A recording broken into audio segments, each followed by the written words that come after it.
AI. So this slide presentation will discuss variable costing, a tool for evaluating management performance. We will discuss the types of inventory costing, advantages and disadvantages of using variable costing, net income effect, absorption costing versus variable costing, reconciliation of net income, discussion of illustrative problems, segment reporting. So let us discuss now the types of inventory costing. The first one is absorption costing.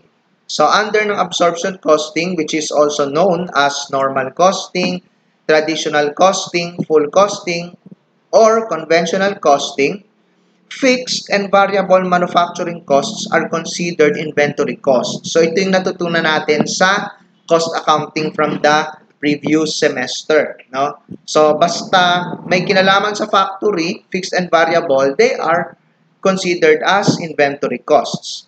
So this method is the method required for external reporting. On the other hand, variable costing, also known as direct costing, so under this method, only variable manufacturing costs are considered as product costs. Fixed manufacturing costs are period costs. So dito sa variable costing, yung variable factory cost lang po ang isinasama sa costing ng inventory. Yung fixed factory costs are expense, no? So hindi na sila nilalagay sa inventory. They are treated as outright expense.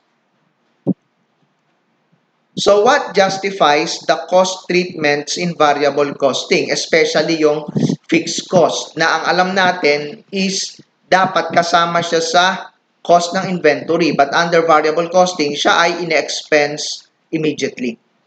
Fixed manufacturing costs are related more to the capacity to produce than to the actual production volume. What does it mean? Di ba yung fixed cost, kahit ilan ang i-produce mo, nandyan siya. No? Hindi siya nababawasan. Kaya nga fixed cost, yung amount niya, hindi nagbabago. So, ibig sabihin, yung amount ng fixed cost, ang determinant niya or yung cost driver niya, no, kung gagamit tayo ng term from the last semester, ay hindi naman yung actual production. Kasi nga, kahit ilan ang i-produce mo, ganun pa rin yung amount niya. So, ang nagdidikta talaga or yung cost driver talaga ng fixed cost ay yung capacity to produce. No? So, yung iyong commitment to produce, yun yung nagiging dahilan kung bakit nagkakaroon ng fixed cost. Halimbawa, yung factory rent. So, di ba dahil yun ay committed cost, ang nagiging cost or nagiging cost driver ng factory rent ay yung commitment mo to produce, no? Yung capacity to produce.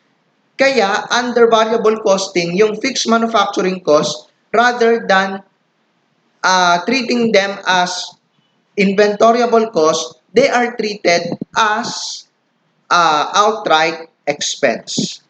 So, in variable costing also places more emphasis on contribution margin. So, napag-aralan na natin yan sa nakaraang semester under cost accounting.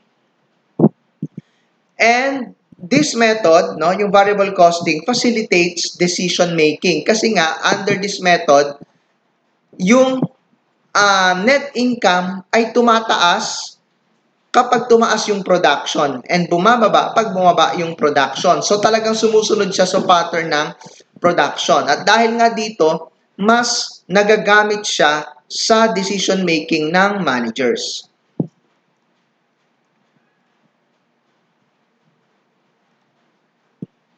Variable costing is not yet acceptable for external reporting because many opine that this method understates assets by excluding fixed factory costs. So yung variable costing po sa ngayon ay ginagamit lang for managerial accounting, for internal purposes, but it is not yet acceptable for external reporting. Kasi sabi naman ng mga taga-financial accounting, kapag daw yung fixed cost ay hindi mo pag yung fixed factory cost ay hindi mo isinama sa cost ng inventory, ay ina-understate mo daw yung asset. So, lumalabag ka sa GAAP.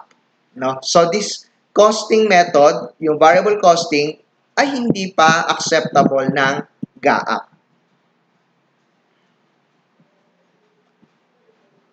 Let us now discuss the advantages and disadvantages of variable costing.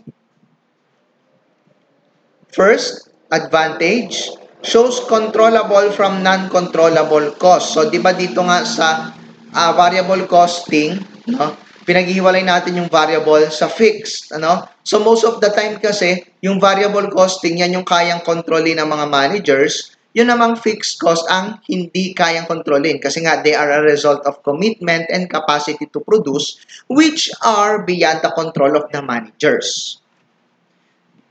So, under this costing method, net income is not affected by changes in inventory. Which means, under this costing method, kahit magkaroon ka pa ng hoarding or mag-overstock ka pa sa warehouse ng finished goods, your net income will still follow the pattern of sales. No?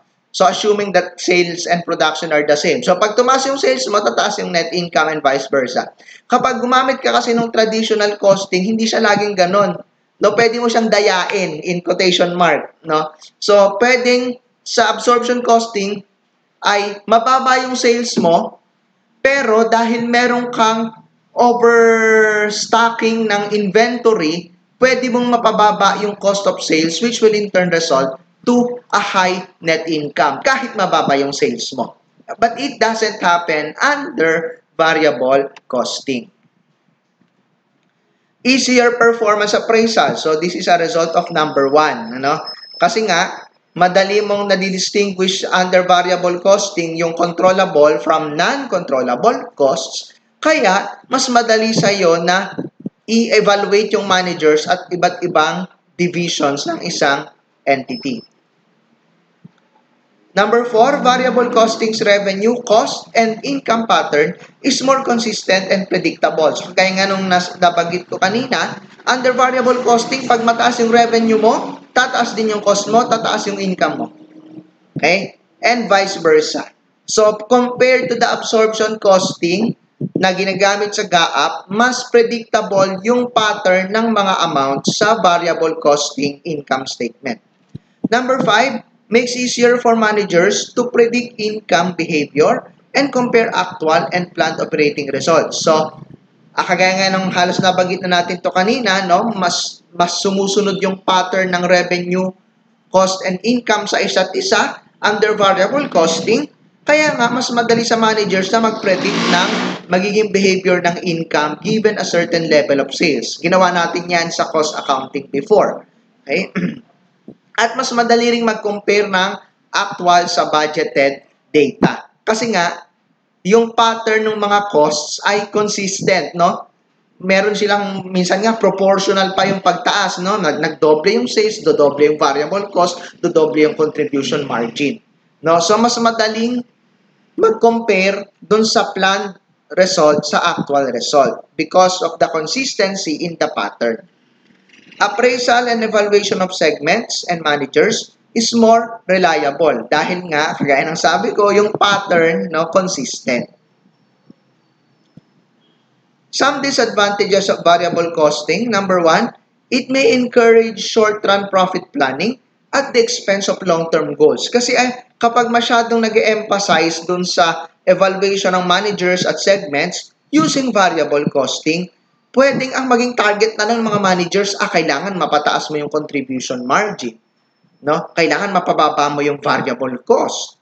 So those are short-sighted plans na minsan, dahil dun sa masyadong emphasis na sa contribution margin, kailangan mapaganda, nasasakripisyo naman yung mga long-term goals. Kasi minsan yung masyadong pagtitipid, no, posible siyang maka-apekto sa operation ng company in the long run.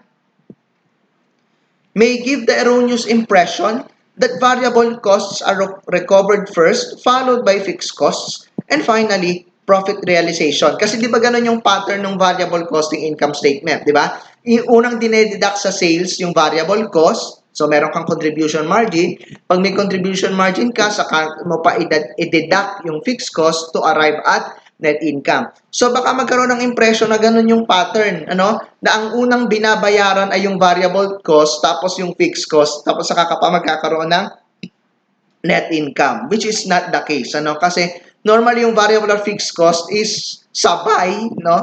Na binabayaran, no? Sabay silang kino-cover, sabay silang ina-address ng company. Hindi naman pwedeng sabihin mo na pwede bang yung fixed cost wag munang bayaran kasi kulang pa yung pambayad natin sa variable cost. Hindi naman ganoon sa totoong buhay, ano? Variable cost and fixed cost are both equally important na kailangan bayaran, no? Kung kailan sila dapat bayaran. Hindi nasusunod yung pattern ng variable costing na variable cost muna and then saka yung fixed cost. Not acceptable for tax and external reporting. So, na-discuss na natin ito kanina.